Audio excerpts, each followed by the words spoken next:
तो बुलेटिन की शुरुआत करेंगे बड़ी और अहम जानकारी के साथ, जो कि प्रयागराज से सामने आ रही। महंत नरेंद्र गिरी की मौत का मामला है। आरोपी आनंद गिरी को हाईकोर्ट से बड़ा झटका लगा है। आनंद गिरी की जमानत अर्जी को खारिज कर दिया गया है। असल में इलाहाबाद हाईकोर्ट ने जमानत अर्जी खारिज कर दी है। आनंद गिरी के खिलाफ पर्याप्त सबूत पाए गए हैं। जो भी साक्ष्य पेश किए गए हैं उनको सही पाया है हाईकोर्ट ने, और माननीय न्यायालय की तरफ से आनंद गिरी की जमानत अर्जी को खारिज कर दिया गया है। इस खबर पर ज्यादा जानकारी के लिए तौकीर किदवई हमारे साथ में लखनऊ से लाइव जुड़ चुके हैं। तौकीर, क्या कुछ अपडेट है? आनंद गिरी बार बार अपनी जमानत अर्जी के लिए अपील कर रहा है, लेकिन अर्जी दाखिल करने के बाद खारिज हो जा रही है, और एक बार फिर से हाईकोर्ट ने तमाम साक्ष्यों को सही ठहराते हुए अर्जी को खारिज कर दिया है। देखिए, ये पूरा मामला 20 सितंबर 2021 का है, यानी कि ठीक एक साल पहले ये घटना हुई थी। इलाहाबाद के करीब जो पीठाधीश्वर थे, जो कागंबरी पीठ के जो पीठाधीश्वर थे नरेंद्र गिरी, उनकी मौत हुई थी। उनके आवास में उनका शव मिला था। खास बात है कि उस समय इनकी मौत के बाद ही कई तरह के सवाल खड़े हुए थे। पंखे को लेकर कहा गया था कि अगर उन्होंने सुसाइड किया तो पंखे का कोई पर टेढ़ा नहीं हुआ। इसके अलावा सुसाइड नोट को लेकर भी सवाल खड़े हुए थे, क्योंकि वो लिख नहीं पाते थे और कई पेज का एक सुसाइड नोट मिला था जिसमें कई तरह के करेक्शन किए गए थे, कई बार कटिंग की गई थी। उसको लेकर भी जो और शिष्य थे उन्होंने सवाल खड़े किए थे कि नरेंद्र गिरी जब लिख नहीं पाते थे तो इस तरह का सुसाइड नोट कैसे तैयार हुआ। तो फिलहाल उसी सब मामलों को लेकर जांच चल रही थी, जिसमें आनंद गिरी को 3 दिन बाद ही गिरफ्तार कर लिया गया था, और दूसरे शिष्यों ने आरोप लगाया था कि आनंद गिरी ही इसके मुख्य आरोपी हो सकते हैं, क्योंकि उन पर शक जताया गया था और कहा गया था कि गलती हत्याने को लेकर इस तरह की हत्या भी कराई जा सकती है। तो फिलहाल इसी मामले में आनंद गिरी को गिरफ्तार किया गया था। अब सबूतों के जुटने के बाद जो जांच एजेंसियां हैं, जो पुलिस जांच कर रही थी, उस मामले में कहा गया था कि इनके खिलाफ पर्याप्त सबूत हैं। इसीलिए जब वो भी अर्जी डालते हैं तो कहीं ना कहीं पुलिस अपनी बात रखती है कोर्ट में और बताती है कि इनके खिलाफ पर्याप्त सबूत हैं। यही वजह है कि उनको किसी भी तरह की कोई राहत कोर्ट की तरफ से नहीं मिल रही है। आनंद गिरी के बारे में एक बात और बताई जाती है कि 2019 में ऑस्ट्रेलिया में भी महिलाओं के छेड़छाड़ के आरोप में आनंद गिरी को एक बार गिरफ्तार किया गया था। तो फिलहाल कई तरह के आरोपों में घिरे हुए हैं। अब देखना होगा कब इनको राहत मिलती है। लेकिन ये मामले तूड़ जरूर पकड़ा था, राजनीति जरूर हुई थी, क्योंकि आध्यात्मिक गुरु भी हैं अखिलेश यादव के गुरु भी थे जिनकी मौत हुई। तो फिलहाल इस तरह के कई जो विपक्षी पार्टियां तो उन्होंने भी घेरा था कि इस तरह के महंत और संतों की हत्या लगातार हो रही है, उस पर भी सवाल खड़े हुए थे। लेकिन अब कोर्ट पे मामला है और देखना होगा कब अब आनंद गिरी को इस मामले में राहत मिलती है। चलिए, बहुत शुक्रिया तौकीर हमारे साथ जुड़ने के लिए, अहम जानकारी ग्राउंड जीरो से साझा करने के लिए। तो आनंद गिरी के खिलाफ जितने भी साक्ष्य हाईकोर्ट में पेश किए गए हैं, हालांकि उन तमाम साक्ष्यों को हाईकोर्ट ने सही करार देते हुए जमानत अर्जी को सिरे से खारिज कर दिया है, और अब ये केस आगे बढ़ेगा। खबरों में आगे बढ़ते हुए आपको बताएं, मुख्यमंत्री योगी आदित्यनाथ जौनपुर जिले के दौरे पर पहुंचे। इस दौरान सीएम योगी आदित्यनाथ ने उमानाथ सिंह मेडिकल कॉलेज का निरीक्षण किया, जिसके बाद मुख्यमंत्री योगी ने जनसभा को भी संबोधित किया। सीएम ने कहा कि विकास के लिए ईमानदारी से काम हो रहा है। पिछली सरकार खुद के फायदे के लिए गुंडों को बढ़ावा देती थी। हमने तय किया है कि कोई भ्रष्टाचार करेगा तो उसकी संपत्ति कुर्क कर देंगे। गरीबों के विकास में उस संपत्ति को लगा दिया जाएगा। पहले यूपी के लोगों के साथ धोखा होता था, आज यूपी में अपराधी खुद डरते हैं। सीएम योगी और क्या कुछ कहते नजर आए, इस दौरान सुनिए। यहां पर स्वर्गीय उमानाथ सिंह मेडिकल कॉलेज का निरीक्षण किया है। जौनपुर में नवनिर्मित एसटीपी के भी कार्यप्रणाली को नजदीक से देखा है, और विकास की प्रक्रिया के साथ तेजी के साथ आगे जुड़ने और साथ ही साथ प्रधानमंत्री जी के आत्मनिर्भर भारत के लक्ष्य को प्राप्त करने की दिशा में किए जाने वाले प्रयास को इस मंच के पीछे लगी हुई प्रदर्शनी के माध्यम से मुझे देखने का अवसर प्राप्त हुआ है। मैं विश्वास के साथ कह सकता हूं कि जौनपुर अब नए भारत के, नए उत्तर प्रदेश का विकास की प्रक्रिया के साथ तेजी से आगे बढ़ता हुआ एक जनपद है, और बहुत शीघ्र जौनपुर में वे सभी प्रकार की सुविधाएं जौनपुर वासियों को प्राप्त होंगी, जिसको लेकर के दशकों से यहां के लोगों को इंतजार था। भाइयों बहनों, विकास आज की आवश्यकता है, लेकिन हम सबको इस बारे में ध्यान रखना होगा कि विकास की योजनाओं के लिए ईमानदारी के साथ वे योजनाएं जिस उद्देश्य से शासन ने दी हैं, उसकी धनराशि का उपयोग उस संबंधित कार्य पर हो, इस पर भी उतना ही ध्यान दिए जाने की आवश्यकता है। अन्यथा जिस प्रकार के रैकेट 2017 के पहले प्रदेश के अंदर विकास के कार्यों में घुन की तरह लग करके पूरी व्यवस्था को खोखला बनाने का कार्य कर रहे थे, उसका परिणाम जग जाहिर है और उसकी कीमत पूरे उत्तर प्रदेश वासियों को भुगतना पड़ा था। यूपी में 5 विधान परिषद और नगर निकाय का चुनाव जीतने के लिए बीजेपी ने कमर कस ली है। आज यूपी बीजेपी के नए प्रदेश अध्यक्ष भूपेंद्र चौधरी ने अवध क्षेत्र के 15 जिलों के प्रभारी और जिला अध्यक्षों के साथ लखनऊ निराला नगर क्षेत्रीय कार्यालय में बैठक करी, जिसमें पीएम मोदी के जन्मदिन को लेकर सेवा सप्ताह और नगर निकाय चुनाव जीतने के लिए चर्चा हुई है। साथ ही वोट बनवाने पर बीजेपी कार्यकर्ताओं को निर्देश भी दिए गए हैं। इसके साथ ही भूपेंद्र चौधरी जिलों में संयोजक और सह संयोजकों की नियुक्ति भी कर रहे हैं। लोकसभा चुनाव 2024 के मद्देनजर बीजेपी प्रदेश अध्यक्ष ने यह भी बताया कि 2019 में बीजेपी के खिलाफ सभी पार्टियों ने एक साथ मिलकर चुनाव लड़ा, लेकिन प्रदेश की जनता 50% से ज्यादा बीजेपी को वोट देती नजर आई थी। इस दौरान भूपेंद्र चौधरी ने विपक्ष पर भी करारा प्रहार किया, कहा कि सपा बसपा कांग्रेस कई बार मिल चुके हैं और कई बार इनका तलाक हो चुका है।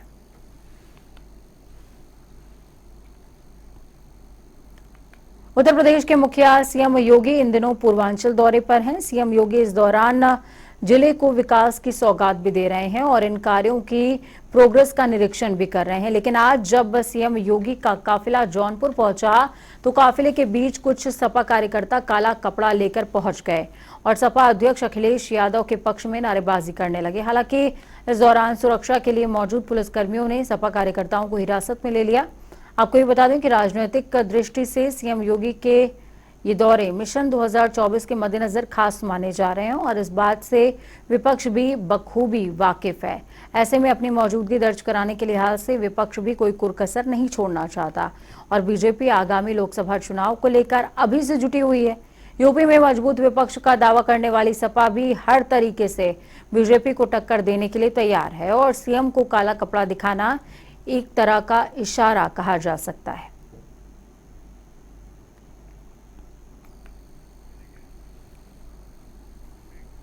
तो वहीं दूसरी तरफ रायबरेली में इन दिनों बच्चा चोरी की अफवाह जोरों शोरों से फैल रही है। इन अफवाहों पर लगाम लगाने के लिए रायबरेली पुलिस ने एहतियाती कदम उठाए हैं। लोगों को अफवाहों से दूर रहने के लिए पुलिस जागरूकता अभियान भी चला रही है और कानून हाथ में नहीं लेने की अपील कर रही है। एसपी आलोक प्रियदर्शनी के नेतृत्व में अब टीमें मोहल्ले जाकर लोगों को जागरूक कर रही हैं और लोगों से अपील कर रही हैं कि अगर आपको कोई संदिग्ध व्यक्ति नजर आता है, कानून हाथ में लेने की बजाय फौरन पुलिस को सूचना दीजिए। आपको ये बता दें कि रायबरेली शहर में सीओ सिटी वंदना सिंह के नेतृत्व में सदर कोतवाल राधवन सिंह और पुलिस बल जगह जगह चौपाल लगाकर बच्चा चोरी को लेकर लोगों को जागरूक कर रहे हैं, क्योंकि आए दिन तस्वीरें सामने आती रहती हैं कि बच्चे चोरी के शक में लोग कानून हाथ में लेते हैं और मानसिक रूप से विक्षिप्त लोगों की पिटाई कर देते हैं।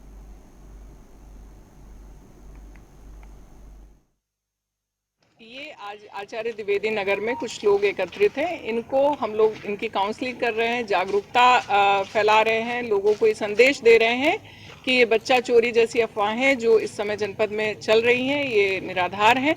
एक प्रकरण जो कल आया था उसकी भी उसको जो तस्दीक किया गया, अभी तक जो घटनाक्रम प्रकाश में आया है बच्चा चोरी जैसी घटना नहीं थी, अपितु एक मानसिक रूप से अस्वस्थ व्यक्ति था जो कि यहाँ पर आ गया था, जिसको ऐसा अज्यूम किया गया कि वो बच्चा चोर है। तो ये मुख्य रूप से आज ये जो मीटिंग हो रही है और ऐसी और भी मीटिंग्स होंगी वो इसलिए कि लोगों में जागरूकता फैले कि इस तरह की कोई घटना नहीं हो रही। लखनऊ हाईकोर्ट ने लिवाना होटल और कोचिंग सेंटर्स में हुए अग्निकांड का स्वयं संज्ञान लिया है, यानी कि स्वतः संज्ञान लिया है। दरअसल कोर्ट में अग्निकांड को लेकर जनहित याचिका दायर की गई थी, जिसे कोर्ट ने एक्सेप्ट कर लिया है। अब इस पूरे मामले में लखनऊ हाईकोर्ट जस्टिस राकेश कुमार श्रीवास्तव और जस्टिस ब्रिजराज सिंह की डबल बेंच सुनवाई करेगी। याचिकाकर्ता ने अग्निकांड में अधिकारियों की जानबूझकर की गई गलती को बताया और सुप्रीम कोर्ट का हवाला देते हुए कहा कि अवैध निर्माण में बिल्डिंग के साथ अधिकारी भी दोषी हैं। आगे कहा कि अधिकारियों के बिना जानकारी के निर्माण होता ही नहीं, इसलिए बिल्डर के साथ अधिकारियों को भी सजा मिलनी ही चाहिए। तो वहीं कोर्ट ने आश्चर्य जताते हुए कहा कि अग्निकांड के बाद अधिकारियों ने बताया कि होटल आवासीय नक्शे पर पास हुआ है, इसके बावजूद बिना किसी उपयुक्त आग से सुरक्षा साधनों के वैध अग्निशमन प्रमाण पत्र भी मौजूद है। कोर्ट ने साक्ष्य के तौर पर टीवी और अखबार की खबरें पेन ड्राइव में पेश करने के लिए कहा है और एलडीए के उपाध्यक्ष मुख्य अग्निशमन अधिकारी को हलफनामे के साथ तलब किया है। हाईकोर्ट ने 29 सितंबर को मामले पर सुनवाई की तारीख सुनिश्चित की है।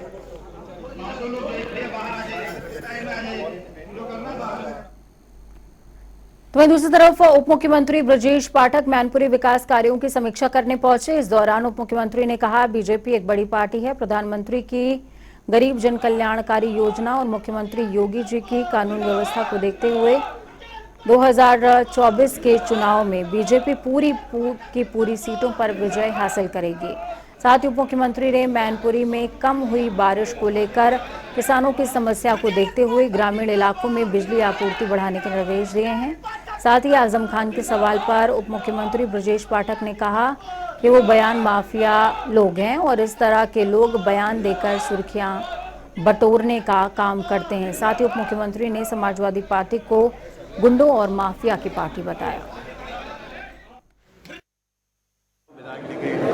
दरअसल आप जानते हो समाजवादी पार्टी का कल्चर, गुंडे, माफिया, बदमाश, लफंगों को इकट्ठा करके वो सरकार चलाते हैं, उन्हीं को पुष्पित पल्लवित करते हैं। अभी कुछ दिन पहले वो आजमगढ़ में जेल में जाकर के जिस ढंग से दुर्दांत अपराधी से मिले, पूरे प्रदेश की जनता ने देखा है। उन्होंने अपना चाल चरित्र नहीं बदला है, प्रदेश की जनता उन्हें हाशिए पर धकेल दिया है। आने वाले दिनों में देखेंगे भारतीय जनता पार्टी 2024 के चुनाव में 80 की 80 सीटों पर विजय पताका प्रचंड बहुमत से फहराएगी। उत्तर प्रदेश में बीजेपी मिशन 2024 के टारगेट के साथ आगे बढ़ती नजर आ रही है। बीजेपी विपक्ष के लिए ऐसा कोई मौका नहीं छोड़ना चाहती जो उनके लिए कमजोर कड़ी साबित हो। इसलिए सीएम, डिप्टी सीएम और मंत्री प्रदेश के अलग अलग जिलों का दौरा कर रहे हैं, जिले में विकास कार्यों का जायजा ले रहे हैं, प्रोग्रेस को लेकर अफसरों के साथ समीक्षा बैठक भी कर रहे हैं। इसी कड़ी में आज डिप्टी सीएम केशव प्रसाद मौर्य महोबा जिले के दौरे पर पहुंचे। केशव प्रसाद मौर्य का महोबा में बीजेपी नेताओं ने जोरदार स्वागत किया। उसके बाद डिप्टी सीएम ने जनप्रतिनिधियों और कार्यकर्ताओं के साथ बैठक करी और आगामी रणनीति पर चर्चा के बाद केशव प्रसाद मौर्य ने शहर के बौद्ध मठ का दर्शन भी किया। डिप्टी सीएम करीबन शाम को 7 बजे महोबा में रहकर विकास कार्यों का जायजा भी लेंगे।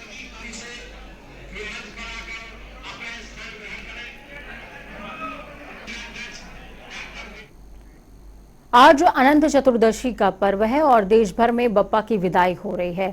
अगले साल फिर से जल्दी लौटने की प्रार्थना के साथ आज भक्तजन अपने प्यारे गणेशा को विसर्जित कर रहे हैं। गणेश चतुर्थी पर गणेश जी की स्थापना की जाती है और फिर 10 दिन तक चलने वाले गणेशोत्सव के बाद उनको विसर्जित करने की प्रथा है। तस्वीरें आपको दो दिखा रहे हैं फर्रुखाबाद और कन्नौज की। तो प्रशासन की चाक चौबंद सुरक्षा व्यवस्था के बीच में गणपति बप्पा मोरया के उद्घोष के साथ बप्पा को विदाई देते तमाम लोग नाचते गाते नजर आए और इस दौरान प्रशासन भी अलर्ट मोड में रहा।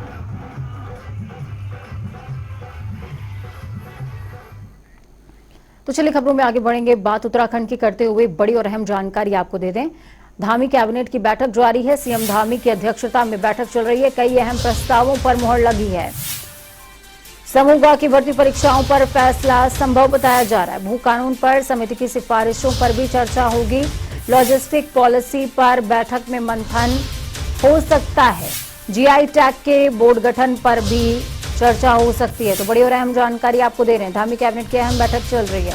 बैठक से जुड़ी एक बड़ी खबर है। जीआई टैग के गठन को लेकर बैठक हो सकती है, चर्चा हो सकती है। धामी कैबिनेट की बैठक चल रही है और इसमें कई अहम प्रस्तावों पर मुहर लग सकती है। सीएम धामी की अध्यक्षता में यह बैठक हो रही है।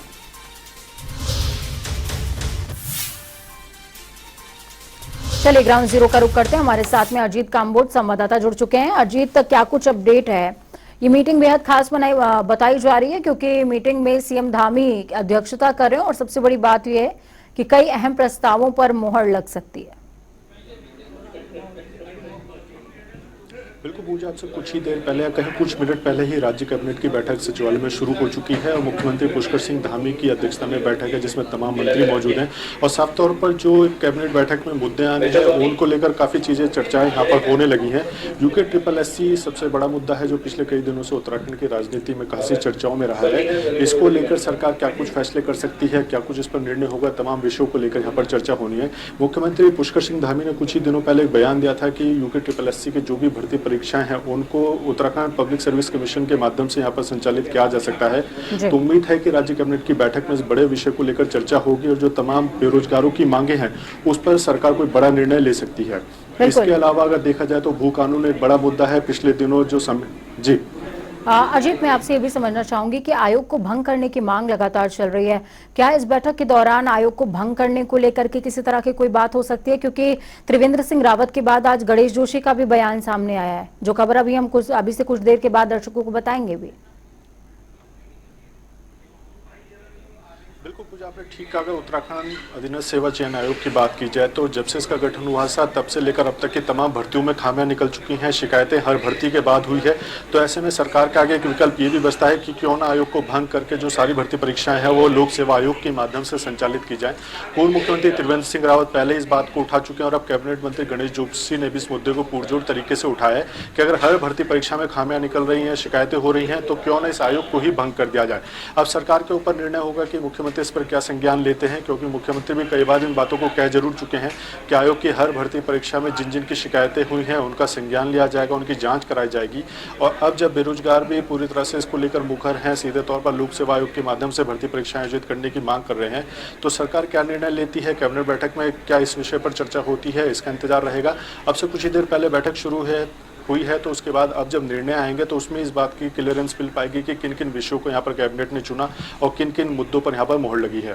चलिए, बहुत शुक्रिया अजीत हमारे साथ जुड़ने के लिए, अहम जानकारी साझा करने के लिए। तो अजीत कामोद जुड़े देहरादून से, जिन्होंने साफ तौर पर बताया कि किस तरीके से आज अहम बिंदुओं पर चर्चा हो सकती है और सबसे अहम बिंदु जिस पर नजर लोगों की रहने वाली है वो भू कानून का है और दूसरा विषय यूके SSS विषय यानी कि आयोग का विषय जिसको भंग करने की मांग अब सत्ता पक्ष के अंदर से भी उठने लगी है। खबरों में आगे बढ़ेंगे।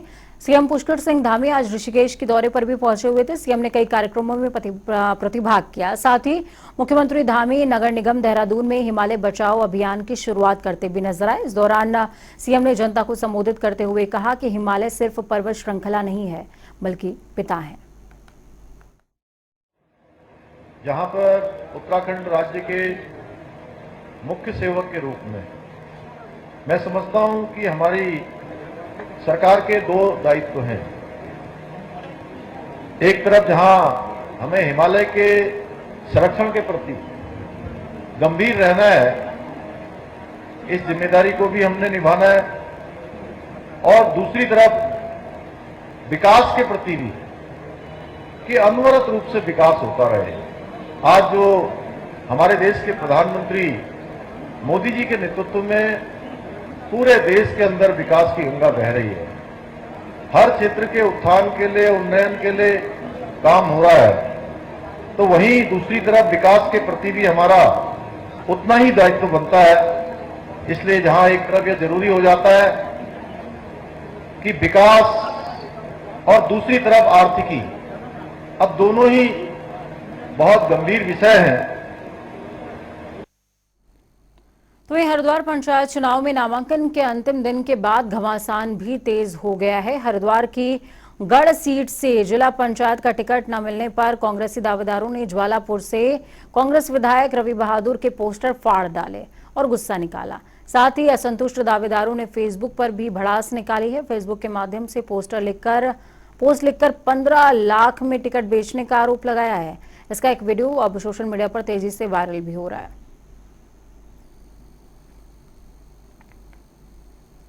विश्व विख्यात केदारनाथ यात्रा के इतिहास में पहली बार मात्र 126 दिन की यात्रा में 11 लाख तीर्थयात्रियों ने बाबा केदार के दर्शन किए हैं। वर्ष 2019 की अगर बात की जाए तो 10 लाख तीर्थयात्री 6 महीने के अंदर केदार बाबा के दर्शन करने पहुंचे थे, लेकिन इस बार यात्रा के पुराने सभी रिकॉर्ड ध्वस्त हो चुके हैं। अभी भी 1.5 महीने का समय यात्रा में शेष है। ऐसे में केदारनाथ आने वाले यात्रियों की तादाद 13 लाख पहुंच सकती है, इस बात की उम्मीद जताई जा रही है।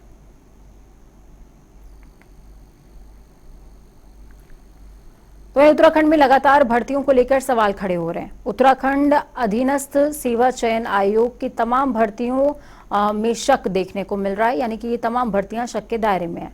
ऐसे में इस आयोग को भंग करने की मांग भी लगातार उठने लगी है। इससे पहले पूर्व सीएम त्रिवेंद्र सिंह रावत आयोग को भंग करने की मांग कर चुके हैं। तो वहीं अब इस मामले में एक नया नाम जुड़ गया है। जी हां, अब मंत्री गणेश जोशी ने कहा कि उत्तराखंड अधीनस्थ सेवा चयन आयोग को सरकार को भंग कर देना चाहिए। उनके हिसाब से जिस तरीके से ट्रैक रिकॉर्ड इस आयोग का रहा है और लगातार गिरफ्तारियां हो रही हैं, ऐसे में बेहद जरूरी हो गया है कि इसको भंग कर दिया जाए। साथ ही कहा कि सरकार लोक सेवा आयोग के जरिए भर्तियां कराने जा रही है, जिससे युवाओं को न्याय भी मिलेगा और सीधा लाभ भी मिलेगा। चयन सेवा आयोग का ट्रैक रिकॉर्ड रहा है, लगातार गिरफ्तारियां हो रही हैं, तो इसके लिए उसका भंग करना मेरा अपना व्यक्तिगत मानना है। उसको भंग होना बहुत जरूरी है और लोक सेवा के माध्यम से भर्ती हो, ताकि यहाँ के युवाओं को के साथ न्याय न हो और उनका उसकी योग्यता का लाभ मिले। हरिद्वार में बच्चा चोरी की अफवाह फैलने पर सोशल मीडिया पर वायरल हो रही उपखंड शिक्षा अधिकारी की चिट्ठी से हड़कंप मचा हुआ है। उपखंड शिक्षा अधिकारी नारसन हरिद्वार के इस पत्र में कहा गया है कि गैंग मानव तस्करी से जुड़ा हो सकता है और अभिभावक सावधान रहें, अपने बच्चों पर नजर रखें और क्षेत्र में कोई भी संदिग्ध नजर आने पर तुरंत पुलिस को इत्तला करें। ये पत्र सोशल मीडिया पर वायरल हो रहा है और लोग इस पत्र का हवाला देकर एक दूसरे को सावधान भी कर रहे हैं, जबकि पुलिस का कहना है कि ये पत्र सिर्फ और सिर्फ एक कोरी अफवाह है। विगत कुछ समय से हरिद्वार के ग्रामीण क्षेत्रों में इस प्रकार की अफवाहें कुछ असामाजिक तत्वों के द्वारा फैलाई जा रही हैं कि कतिपय गिरोह गांव में सक्रिय हैं जो कि मानव अंग की तस्करी और बच्चे चुराने से संबंधित हैं। मेरा समस्त जनता से अनुरोध है कि ऐसी किसी भी अफवाह पर ध्यान न दें तथा ऐसे किसी भी अफवाह के बहकावे में आकर कोई ऐसा कार्य न करें जो भविष्य में उनको किसी कानूनी परेशानी में डाले या उनके खिलाफ किसी प्रकार की मुकदमेबाजी को पैदा करे। साथ ही साथ इन अफवाहों को फैलाने वाले तत्वों से मैं पुलिस की सोशल मीडिया सेल और पुलिस लगातार उन पर नज़र रखे हुए है और उन पर उनके इस अफवाह फैलाने वाले कृत्य के बारे में कड़ी से कड़ी कार्रवाई की जाएगी। ऋषिकेश बद्रीनाथ मार्ग पर आज बड़ा हादसा पेश आया। एक कार गहरी खाई में जा गिरी। इस हादसे में 4 लोगों की मौत हो गई है, जबकि 2 लोग गंभीर तौर पर घायल हुए हैं। कार सवार लोग मुंबई के रहने वाले बताए जा रहे हैं। गंभीर घायलों को एम्स ऋषिकेश के लिए रेफर कर दिया गया है।